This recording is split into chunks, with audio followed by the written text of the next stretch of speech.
Hi and welcome to Conversations with Robyn. We're filming today at the Maritime Museum in Sydney, and our guest today is a man who is internationally renowned as being a pioneer in bridging science and spirituality.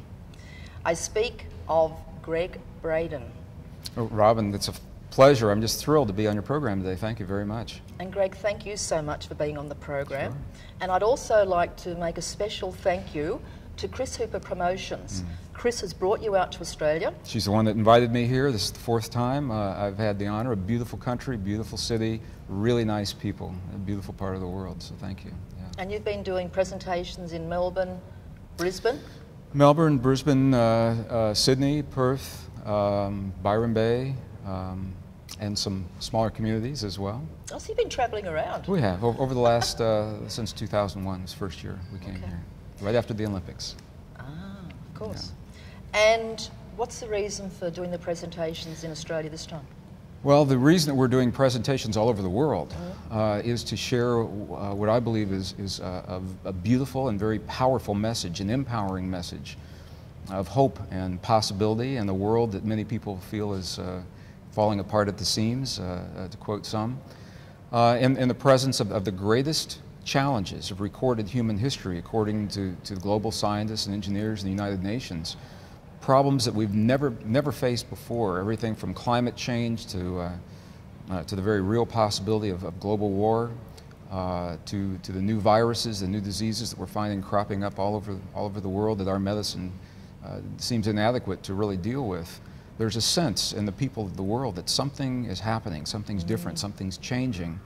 And along with that sense is the question, what can we do? What can we do in the presence of these things? What do we do about all these things that are happening?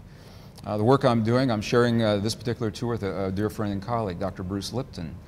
And together we are sharing the science. Some of the science, Robyn, is so new it has not yet made it into the textbooks, although it's in the accredited and accepted publications, that describe a power that lives within every human that walks this earth. It's a language of human emotion.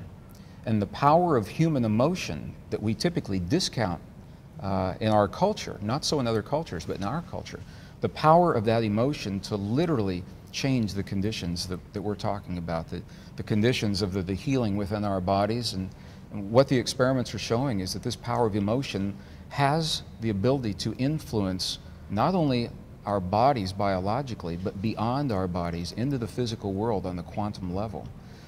It is a powerful language that other cultures apparently know very well. And in the West, when science came in, science discounted the effects of things that cannot be seen and measured directly 400 years ago. And now they're coming back full circle with the language of quantum science, reincorporating these forces, but the feeling and the emotion and the power of human emotion is among those forces that cannot be seen with the naked eye, and we're hard-pressed to measure it on the one hand. And on the other hand, laboratory experiments are documenting the fact, and it is a fact now, that human emotion changes the DNA inside of our bodies and the way we function in this world, and that those effects extend beyond our bodies into the physical matter of the people in the world around us when we learn that language.